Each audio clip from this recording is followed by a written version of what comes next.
नमस्कार प्यारे साथियों, नानक क्लासेज के यूट्यूब चैनल पे आपका स्वागत है। आज की क्लास हमारी रहेगी बीएसटीसी के विद्यार्थी जो प्री बीएसटीसी का एग्जाम देंगे, जो एग्जाम देने के बाद आपको 2 वर्षीय डिप्लोमा मिलता है बीएसटीसी का लेवल प्रथम की भर्ती में बैठने के लिए। और उसका एग्जाम है 28 अगस्त 2023 को। तो 28 अगस्त को एग्जाम है। उसके अंदर आपके क्या क्या आते हैं, आपने सिलेबस देख लिया होगा। आपके सिलेबस आता है 50 क्वेश्चन आते हैं आपके राजस्थान जीके के, 50 प्रश्न आते हैं आपके रीजनिंग के, 50 प्रश्न आते हैं आपके शिक्षण अभिरुचि के, और अभिरुचि के आएंगे 30 प्रश्न आपके हिंदी के आएंगे, और 20 प्रश्न आपके आएंगे इंग्लिश। तो ये आपका टोटल मैटर हो जाएगा 200 200 प्रश्न होंगे 600 नंबर के। और जिस विद्यार्थी के 380 से लेकर 400 के आसपास नंबर बनेंगे उसका सिलेक्शन हो पाएगा। तो उसके लिए आपकी फतेह सीरीज शुरू हो चुकी है। और सबसे ज्यादा आपको मुश्किल लगती है उसमें शिक्षण अभिरुचि। कौन सी? शिक्षण अभिरुचि। अब जीके वगैरह तो आप बहुत पढ़ते हो, खूब सारा कोचिंग वगैरह में पढ़ते हो, लेकिन टॉपिक है शिक्षण, शिक्षा अभिरुचि या शिक्षण अभिरुचि। क्या है? शिक्षण रुचि पढ़ेंगे कि जो ये शिक्षण कराया जाता है, ये पढ़ाया जाता है, उसमें आपकी अभिरुचि कैसी है, कैसी आपकी रुचि होती है। तो डेली 8 बजे आपके लिए रोज 50 क्वेश्चन एक डोज के रूप में लेके आएंगे। पार्ट नंबर आज का पहला।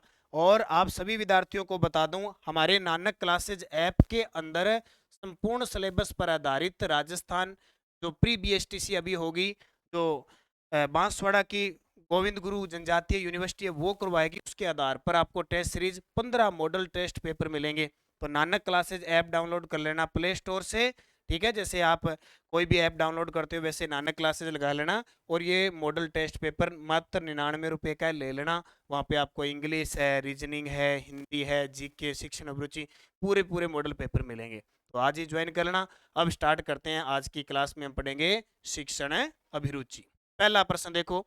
शिक्षण अभिरुचि का सिस्टम ये होगा कि छोटे बालक से संबंधित होगा। विद्यालय में वो पढ़ता है, पहले वो परिवार में रहता है, जैसे उसका व्यवहार होता है उस पर डिपेंडेंट क्वेश्चन पूछे जाते हैं। और हर एक क्वेश्चन में सोच रखनी है सकारात्मक। सकारात्मक जितनी सोच रखोगे, सकारात्मक क्वेश्चन को पढ़ोगे और उत्तर दोगे, वही स्टिक आंसर होगा। विद्यालयों में होने वाली विभिन्न कार्यक्रमों के संबंध में आपके क्या विचार है? अब स्कूलों के अंदर पढ़ाया जाता है, उसके साथ कार्यक्रम भी आयोजित किए जाते हैं ना। कार्यक्रम हो गए, अब तो सरकार ने नो बैग डे भी शुरू कर दिया। तो कार्यक्रम होते हैं, तो उसमें क्या होता है कि जब विद्यालयों के अंदर कार्यक्रम होंगे, मान लो कोई सांस्कृतिक कार्यक्रम हो गए, खेल कार्यक्रम हो गया, कोई भी कार्यक्रम हो गया, तो उससे बच्चे के अंदर क्या सहयोग की भावना होती है और ज्ञानवर्द्धि के साधन होते हैं।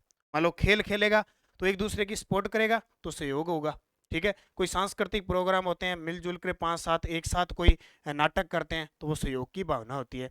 तो वे सहयोग और ज्ञानवर्द्धि के साधन हैं। कौन सा गुण अपने छात्रों में सर्वाधिक पसंद करेंगे? कौन सा गुण आप छात्रों में सर्वाधिक पसंद करेंगे? जिज्ञासा, आज्ञाकारिता, सहानुभूति या फिर सहयोग? तो क्या करोगे? जिज्ञासा। बच्चे में सबसे ज्यादा जिज्ञासा उत्पन्न होती है कुछ करने की भी, क्या चीज है, विद्यालय में जाएंगे हमें क्या पढ़ने को मिलता है। तो सबसे ज्यादा जो बच्चे के अंदर, अगर हमें देखो, आज्ञाकारिता बच्चा होता है लेकिन उसके अंदर जिज्ञासा भी होनी चाहिए, सहानुभूति भी होती है, सहयोग की भावना होती है। अब आपके सामने 4 ऑप्शन है। पेपर में आपसे ऐसा लगेगा कि चारों ही उत्तर सही है, लेकिन जो 100% सही होगा वो उत्तर माना जाएगा और उसके आपको 3 अंक मिलेंगे, बाकियों में 0 मिलेंगे। तो उत्तर आ जाएगा जिज्ञासा। शिक्षक संगठनों का कार्य होना चाहिए। शिक्षक देखो, आज चाहे सरकारी विद्यालय हैं चाहे प्राइवेट स्कूल है, उन सब जो शिक्षक होते हैं उनका संगठन होना चाहिए। तो शिक्षक संगठनों का कार्य होना चाहिए शिक्षकों की समस्याओं पर विचार करना, अर्थ संबंधी समस्याओं पर विचार करना, शिक्षा की समस्याओं पर विचार करना, या फिर अन्य संगठनों के साथ तालमेल रखना। तो उत्तर क्या देगा? शिक्षकों की समस्याओं पर विचार करना, शिक्षा की समस्याएं नहीं, क्योंकि शिक्षक संगठन है। अब देखो, एक जैसे ऑप्शन लग रहे हैं, यहाँ शिक्षा की समस्या है और यहाँ शिक्षकों की समस्या। तो शिक्षा की समस्या तो सरकार निपटेगी, ये संगठन बनाया है, वो शिक्षकों की समस्या पर विचार करेगी। आपकी राय में एक अच्छे नागरिक में क्या गुण होना चाहिए? आपकी राय में एक अच्छे नागरिक में क्या गुण होना चाहिए? वह शिक्षित हो, वह निष्पक्ष हो, उसको व्यवहारिक ज्ञान हो उपयुक्त सभी, तो सारे सही है। एक अच्छा नागरिक होगा तो शिक्षित होगा, तभी वो पहली बात तो अच्छा नागरिक होगा। उसके बाद वह निष्पक्ष होगा, किसी के साथ भेदभाव नहीं करेगा, उसका व्यवहार अच्छा होगा, सारे के सारे सही है। कोई भी देश कब बड़ा माना जाएगा? अब देश ऐसे बड़ा नहीं कि क्षेत्रफल बड़ा हो गया या जनसंख्या बड़ी होगी तो देश बड़ा माना जाएगा। उसके पास अन्य देश की तुलना में अधिक शक्ति हो, देश के अधिकाधिक लोग राष्ट्रवादी और शिक्षित हो, उस देश में नए आविष्कार होते रहे धार्मिक कट्टरता से। ये नहीं होगा, उत्तर होगा देश के अधिकाधिक लोग राष्ट्रवादी और शिक्षित होंगे, वो देश बड़ा माना। शिक्षा का स्तर ऊंचा उठाने के लिए निम्न में से कौन सा उपाय सबसे अधिक प्रभावशील हो सकता है? शिक्षा का स्तर है अगर ऊंचा उठाना है तो निम्न में से कौन सा उपाय सबसे अधिक प्रभावशाली हो सकेगा? उत्तर आ जाएगा अच्छे अध्यापकों की नियुक्ति। अगर स्कूलों के अंदर अच्छे अध्यापकों की नियुक्ति होगी तो शिक्षा का स्तर अपने आप ऊंचा उठेगा और वो क्षेत्र है वो सबसे अधिक प्रभावशाली हो सकेगा। देखो, अच्छी अकेली पाठ्य पुस्तकें कुछ नहीं कर सकती। मूल्यांकन पद्धति में सुधार करना, जब जब तक अच्छे शिक्षकों की नियुक्ति नहीं होगी न तो पाठ्य पुस्तकें पढ़ी जाएगी, न ही उन बच्चों का सही मूल्यांकन हो पाएगा, और न ही उस स्कूल के अंदर पुस्तकालय भवन तो है लेकिन अच्छी पुस्तकें नहीं रखी जाएगी और उनमें सुधार नहीं होगा। तो 100% सही उत्तर क्या आएगा? अच्छे अध्यापकों की नियुक्ति करना। गेस्टाल्ट को ध्यान में रखते हुए शिक्षण कराने में, देखो जब आप आगे पढ़ोगे शिक्षण विधि पढ़ोगे तो गेस्टाल्टवादी आते हैं, ठीक है। गेस्टाल्टवादी एक उपनियम था, उसके तहत जितने भी वर्दीमार वगैरह आए थे उनके शिक्षण कराने में पूर्ण से अंश की ओर चलना चाहिए, पूर्ण से अंश की ओर होना चाहिए। मान लो जैसे ABCD A से लेकर Z तक है, अब एक साथ हम इसको नहीं पढ़ पाएंगे लेकिन टुकड़े टुकड़े छोटी छोटी बातों को हम पढ़ सकते हैं। जैसे एक पुस्तक है उसमें 12 अध्याय हैं, क्या एक दिन में 12 अध्याय पढ़ा देंगे? नहीं पढ़ाएंगे। हम क्या करेंगे, 12 में से भी अलग अलग इकाई लेंगे, इस इकाई का आज पढ़ाना है, इतना पाठ आज पढ़ाना है। तो वो होता है पूर्ण से अंश की ओर, यानी टुकड़ों में खंड खंड करके पढ़ाना, पूर्ण से अंश की ओर चलना। प्रभावी शिक्षण आपकी दृष्टि में कैसा होगा? जब बच्चे विषय वस्तु को स्मृति में धारण कर लेंगे, विद्यार्थी विषय वस्तु का अवबोध कर सकेंगे, विद्यार्थी एक एक शब्द हूबहू बोलने लगेंगे, या फिर विषय और वस्तु को ज्ञान उपयोग के क्षेत्र में ले जाएंगे, वो शिक्षण प्रभावी होगा। यानी आपके द्वारा दिया गया ज्ञान, वो विषय वो वस्तु अगर ज्ञान के उपयोगी है और किसी क्षेत्र में काम आ रही है तो वो आपका क्या है? प्रभावी शिक्षण होगा। शिक्षण प्रारंभ करने से पूर्व शिक्षक के लिए क्या जरूरी है? शिक्षण प्रारंभ करने से पूर्व शिक्षा के लिए जरूरी है बोध स्तर, यानी उसमें ज्ञान कितना है, वो जो बच्चों को पढ़ाने जाएगा क्या उसके लिए वो काबिल है, क्या वो एक बच्चे के सामने अपनी बात रख पाएगा, वो होती है बोध स्तर, ठीक है। शिक्षण उद्देश्य में कौन सी विशेष? शिक्षण उद्देश्य का मतलब क्या है? शिक्षा दी जाती है, बच्चे को पढ़ाया जाता है, वो जो नियम होते हैं उनका उद्देश्य क्या होगा? विशिष्टता, सामाजिक दर्शन, सामाजिक विज्ञान या सीमितता? तो उनमें क्या होगी? विशिष्टता होगी, तो ही शिक्षण का उद्देश्य पूरा हो पाएगा। कुछ सदस्य एक नेता के रूप में आपकी आलोचना करना प्रारंभ कर रहे हैं, इस दिशा में आप क्या करेंगे? कुछ सदस्य एक नेता के रूप में आपकी आलोचना करना प्रारंभ कर देते हैं तो आप क्या करोगे? सभी के समक्ष अपना पक्ष रखूंगा। मान लो आलोचना होगी तो सबको बताऊंगा कि मेरी किस वजह से आलोचना हो रही है, मैं सही हूं या गलत, वो सबके समक्ष क्या रखा जाता है? पक्ष रखा जाता है। देखो, उनसे बदला लूंगा, ये भावना तो रखनी नहीं है, दंड वाली भावना और ऐसा व्यवहार तो रखना नहीं है, चुप भी ज्यादा नहीं रहना है, ठीक है। क्योंकि अपना खुद का, अगर आपकी आलोचना हो रही है, बुराई हो रही है तो उसका समाधान भी करना है, उन्हें समझाऊंगा, ये भी नहीं है। 100% उत्तर है, सभी के समक्ष अपना पक्ष रखूंगा। शिक्षण के समय वातावरण होना चाहिए शांत, अभिप्रेरणा युक्त, स्नेह युक्त, विराम में युक्त। अब शिक्षण के समय वातावरण शांत होने से तो फिर कुछ बनेगा नहीं, शांति रह जाएंगी दुनिया। स्नेह भी ज्यादा काम का नहीं है और विराम भी ज्यादा काम का नहीं है, चलते रहना चाहिए। तो अभिप्रेरणा युक्त, बच्चे को जितना मोटिवेट करोगे उतना ज्यादा बच्चा आगे बढ़ता जाएगा। और ये शिक्षा के समय वातावरण सबसे अच्छा है कि आप जब शिक्षित बच्चे को ज्ञान दे रहे हो तो उसके साथ उनके सामने प्रेरणा देनी चाहिए, उन्हें उनके सामने जिज्ञासा रखनी चाहिए। जितना बच्चा जिज्ञासा को समझेगा उतनी ज्यादा उसमें अभिप्रेरणा आएगी, अभिप्रेरणा आएगी तो वो कुछ ना कुछ सीखेगा। गणित के शिक्षण में अध्यापक छोटे बच्चों को कैसे पढ़ाए? अब गणित का बच्चा गणित का शिक्षक है, वो छोटे बच्चों को कैसे सिखाएगा? नियम को समझाए, उदाहरणों को उपाय में ले, मॉडल निर्माण करके ले, पाठ्य पुस्तक के द्वारा ले। तो क्या लेगा? उदाहरण। कैसे? मान लो जैसे 5-7 शिक्षक ने गोली रख दी, कोई कांच गोली रख दी। अब वो बच्चा क्या करेगा? अब शिक्षक क्या कहेगा? उसको कहेगा ये 2 गोलियां ना ये इधर ले आ, वो ले आएगा। ये 2 गोलियां इधर ले आएगा, वो ले आएगा। अब उसे कहेगा कि 2 और ले आ, वो 2 और ले आएगा। अब उसे कहेगा कि अब पीछे कितनी बच गई? 1 2 3 4। या वो कोई चित्र दिखा देगा, ठीक है, 2-3 चित्र दिखा देगा, उनको फिर उनके सामने बराबर रखने को कहेगा, तो वो गिनेगा। तो ऐसी गणित उदाहरण से समझिए। शिक्षण सीखने की प्रारंभिक प्रक्रिया में क्या माना गया है? शिक्षण सीखने की प्रक्रिया में मार्गदर्शन, ठीक है। हम कोई भी, हम खुद भी देखो पढ़ते हैं तो हमें किसी न किसी का मार्गदर्शन चाहिए होता है। बिना मार्गदर्शन के हम हमारी चीज सारी समझ में नहीं आ पाती है। तो शिक्षण सीखने की प्रक्रिया में मार्गदर्शन मानी जाए। कक्षा शिक्षण के लिए शिक्षक को ज्ञान होना चाहिए। अगर कक्षा में वो शिक्षण करवा रहा है, शिक्षण का मतलब वो पढ़ा रहा है, बच्चों को ज्ञान दे रहा है शिक्षा से संबंधित, तो शिक्षक में होना चाहिए विद्यालय की प्रकृति का, विद्यार्थी की प्रकृति का, विषय की प्रकृति का या विषय वस्तु की प्रकृति का। तो शिक्षक को ज्ञान होना चाहिए कि विद्यार्थी की प्रकृति कैसी है, यानी विद्यार्थी की प्रकृति जैसी होगी वो वैसे ही उनको सिखाएगा। अगर बच्चे मंद बुद्धि है तो उन्हीं को उसी के हिसाब से शिक्षा दी जाएगी। बच्चे जो होशियार हैं उनको अलग दी जाएगी। सबसे पहले बच्चे की तरीका देखा जाएगा कि वो पढ़ने के लायक कितना है, फिर वो कक्षा में शिक्षण करवा सकता है। इसी समूह के सदस्य के द्वारा अपने नेता को यदि कोई अपशब्द कह दिया जाए तो नेता को चाहिए। देखो शिक्षण अभिरुचि के आपके 50 प्रश्न आने हैं। 50 का मतलब 3, 150 प्रश्न, और 50 में से लगभग प्रश्न आप सही करोगे, यानी 40 प्लस प्रश्न आपके सही होने चाहिए।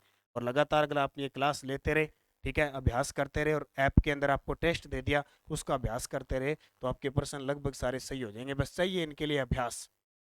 अगर नेता को यदि कोई अपशब्द कह दिया जाए तो नेता को धैर्य के साथ कारण का पता लगाएं।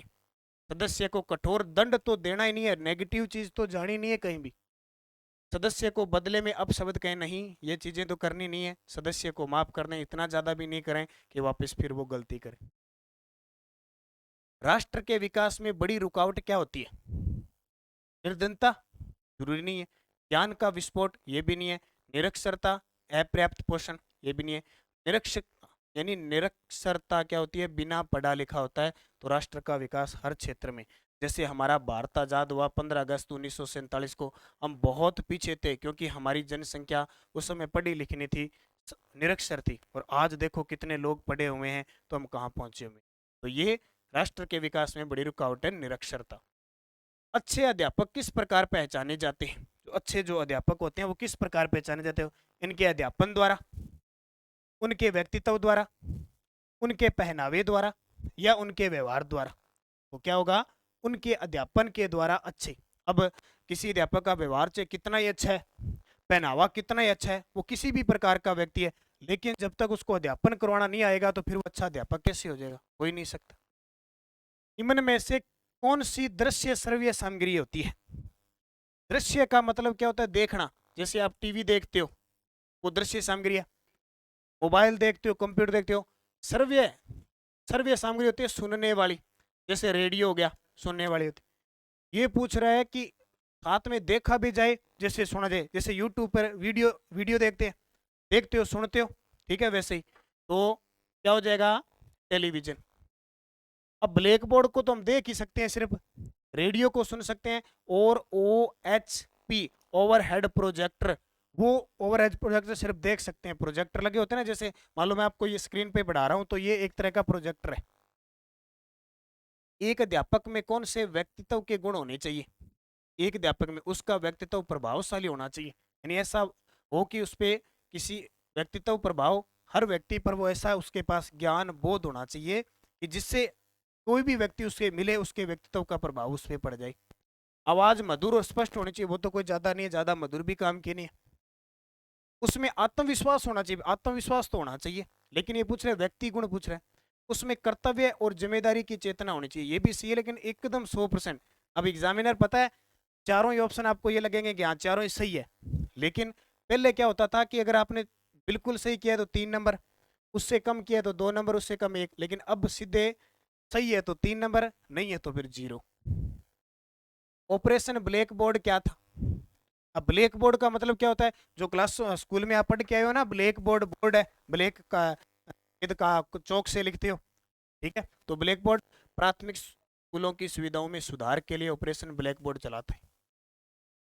अधिगम की प्रक्रिया जारी रहती है निरंतर, जीवन भर, अवस्था अनुसार या समयबद्ध। तो अधिगम का मतलब क्या होता है? सीखना। सीखना और व्यक्ति देखो, हम क्या है, हर रोज कुछ ना कुछ नई, हर घंटे बाद, हर दिन नई चीजें सीखते हो। तो जीवन भर हम कुछ ना कुछ सीखते रहते हैं। लास्ट एंड जब हमारा हो जाता है ना, जब मृत्यु हो जाती है, तब सीखना बंद करता है, तब तक ये जीवन भर चलता रहता है। थकावट में अधिगम की दर होगी। थकावट में अब मान लो बहुत कम हो जाएगी थकावट में। देखो आप यहाँ चले और यहाँ खूब आपने प्रगति की, खूब चले चले, लेकिन एक समय ऐसा आ गया कि आप थक गए। थक गए तो आप कुछ नहीं करोगे, आप क्या नीचे की तरफ आ जाओगे। ये नीचे आना, ये जो नीचे आना है, ये होता है बहुत कम, थकावट में अधिक। अधिगम में वृद्धि करने वाला है। अधिगम में देखो शाबाशी दोगे तो जितनी देर शाबाशी दोगे उतना सम्मान देना। देखो इसमें सम्मान, लालच देना, ऐसी बातें नहीं करनी, क्योंकि कुछ समय के लिए होती है। प्रबलन, प्रबलन क्या होता है कि अधिगम में वृद्धि करता है, उससे आपको बहुत सारी चीजें सीखने को मिलती है। जिज्ञासा, आपके अंदर प्रेरणा मिलती है कि मैं हाँ ऐसा कर सकता हूँ, उससे आप नई चीज सीखो। शिक्षण सूत्र किस हेतु उपयोगी है? अभिरुचि विकास हेतु। शिक्षण के सूत्र जो करवाए जाते हैं ना क्लासों के अंदर, अभिरुचि, ताकि बच्चे के अंदर क्या है कि जिज्ञासा पैदा हो कि हाँ मुझे ये चीज सीखनी चाहिए। उत्तम शिक्षा में कौन सा घटक होना चाहिए? शिक्षण अभिप्रेरणा का होना चाहिए। शिक्षण के उपरांत विद्यार्थियों में उत्पन्न होना चाहिए। शिक्षण, मान लो शिक्षण करवा दिया किसी को, उसके उपरांत बच्चे में क्या होनी चाहिए? आत्मविश्वास। अति विश्वास, अति विश्वास भी काम का नहीं है, फिर बच्चे पढ़ेंगे नहीं। मान लो आप पहले दिन कोचिंग में गए, 600 में से आपने 500 नंबर बना दिए, तो आप में इतना अति विश्वास हो गया, आप आगे पढ़ोगे नहीं, और ऐसी कंडीशन आ जाएगी कि पेपर में जाके आपके नंबर 300 नहीं बनेंगे। उद्देश्य आधारित परिवर्तन, सकारात्मक परिवर्तन। इसका उत्तर क्या हो गया? उद्देश्य आधारित परिवर्तन। जो आपका उद्देश्य है उसके आधार पर आपका परिवर्तन हो गया।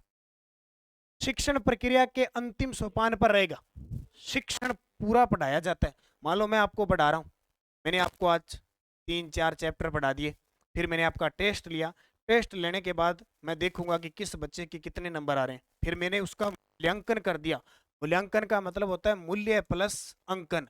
जो मैंने आपको पढ़ाया उसका देखा गया कि उसमें आपने कितनी प्रोग्रेस की है, प्रगति की है, तो मूल्यांकन। अधिगम के द्वारा विद्यार्थी कर सकेगा तो क्या करेगा? अपनी समस्या का समाधान। समस्या कब आती है? जब हम कुछ सीखते हैं, आगे बढ़ते हैं, कुछ सीखते हैं तो समस्या आती है, और उसका समाधान कर लिया, इसका मतलब हम सीख गए। एक तो इस शब्द का ध्यान रखना, अधिगम का मतलब ही सीखना होता है। अधिगम के किस पक्ष को सर्वाधिक बदलता है? अधिगम विद्यार्थी के किस पक्ष को? व्यवहार को बदलता है, ध्यान रखना। क्योंकि आज आप गांव के अंदर रहते होंगे, गली मोहल्ले में जाते हो, और या घर पे भी अपने जो बुजुर्ग होते हैं, माता पिता, चाचा चाची, कोई भी जो पढ़ा नहीं हुआ, पढ़ा लिखा नहीं हुआ, वो बातें कैसी करता है? वो अपने अंदाज में अलग ही बातें करेगा ना, आड़ू तरीके की बातें। और जिया आपा शिक्षित हो गया, जिया आपा शिक्षित हो गया थे, शिक्षित पढ़ा लिखा थे, 4 बंदा पढ़ा लिखा कर बैठो होगा तो थे पढ़ाई की बात करोगा, तो वो थारो के व्यवहार है। तो अधिगम इस पक्ष को सर्वाधिक बदलता है, व्यवहार ने अच्छो रखा है, ध्यान रखे थे कि सीखोगा तो थारो व्यवहार अच्छो होगा। ठीक है। बालक द्वारा प्रस्तुत उत्तर को शिक्षक द्वारा, बालक ने कोई, मान लो मैं आपको बढ़ा रहा हूं, आपने मेरे से कोई प्रश्न पूछ लिया, पूछे प्रश्न, तो शिक्षक क्या करेगा? प्रारंभ से अंत तक पढ़ना चाहिए।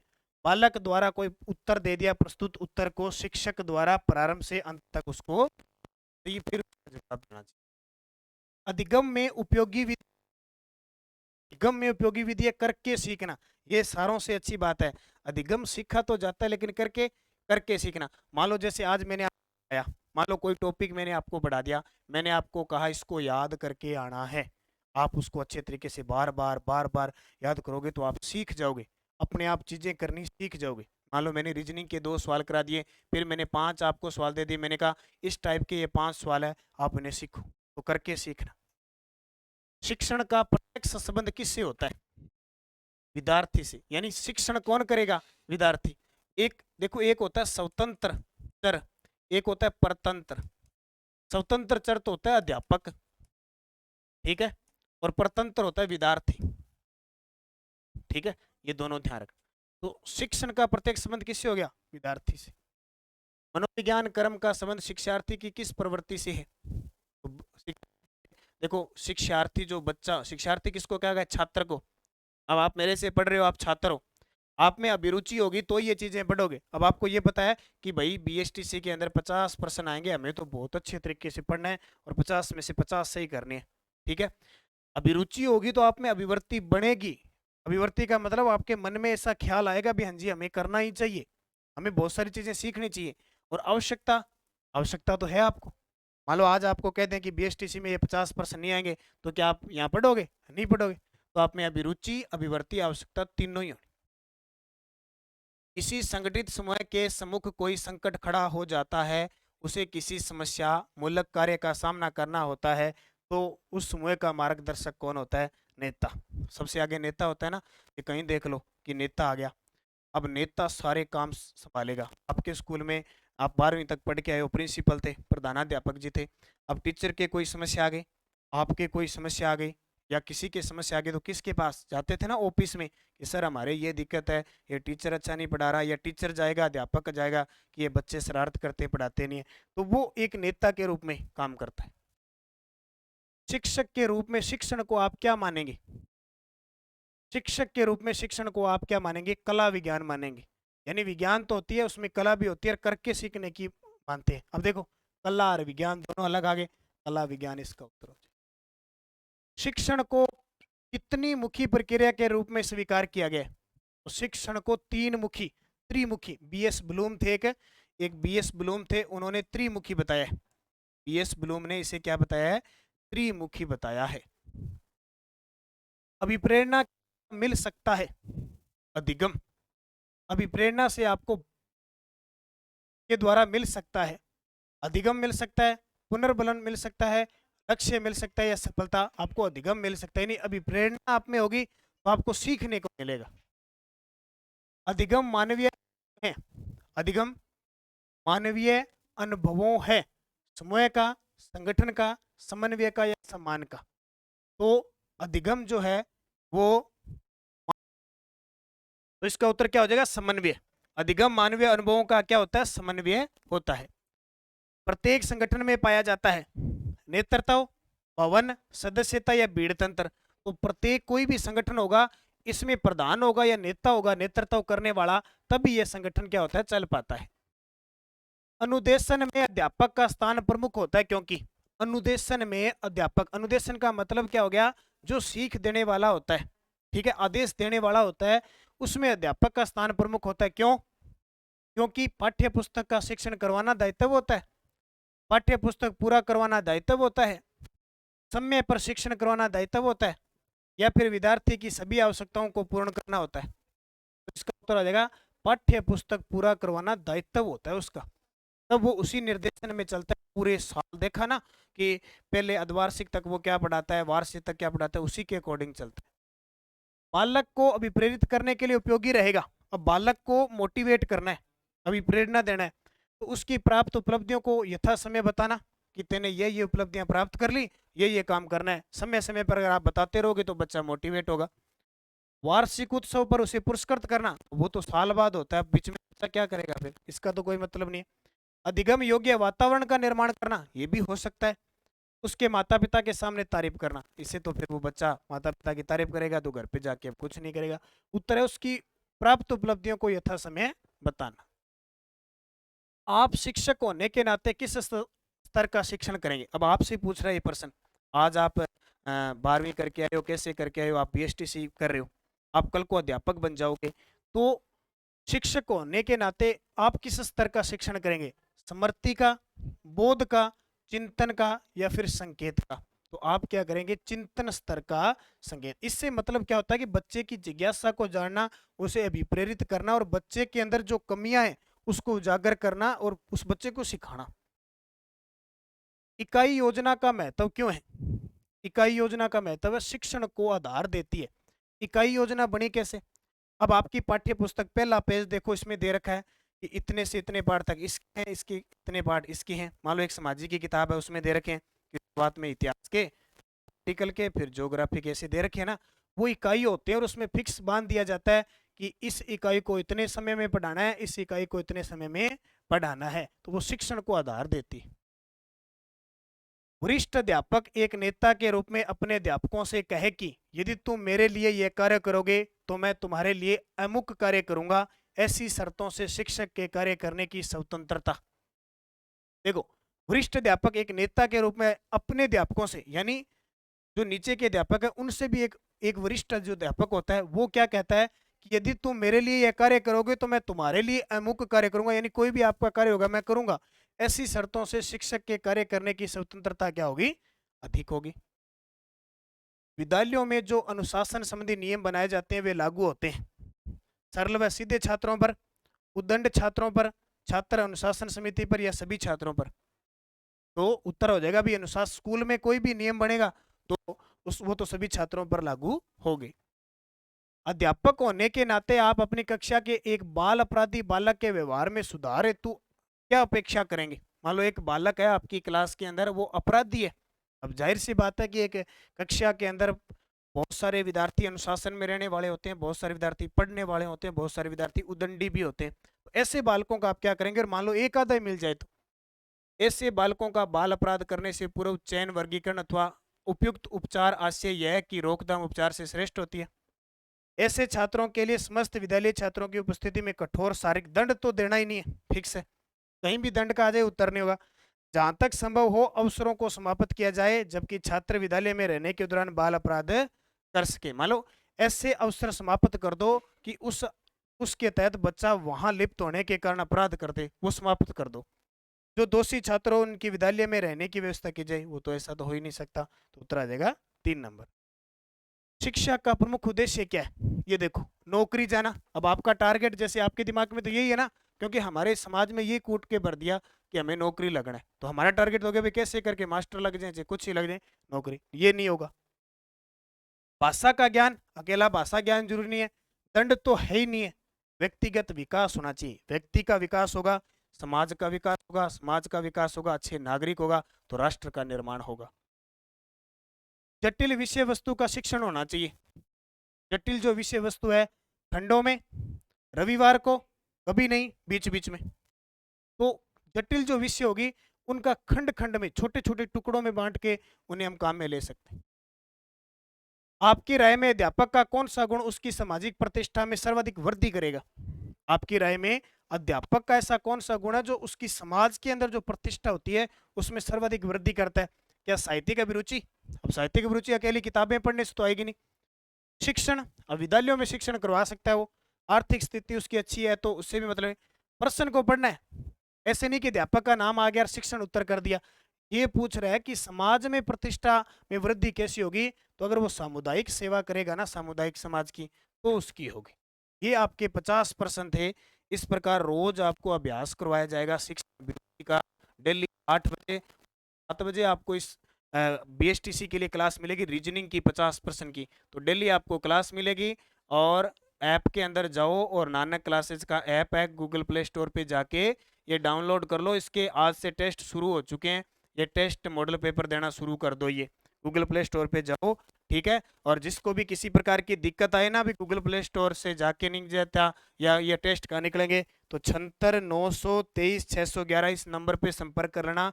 सुबह 10 बजे से लेकर और शाम 5 बजे के बीच, ठीक है। इस पे कॉल कर लेना। कैसे डाउनलोड करना है, कैसे इसमें 99 रुपये है, ठीक है। पेमेंट कटाओगे तो ही जाके आपको ये कोर्स मिलेगा। और फिर कैसे इसको करना है वो सारा वो बता देंगे।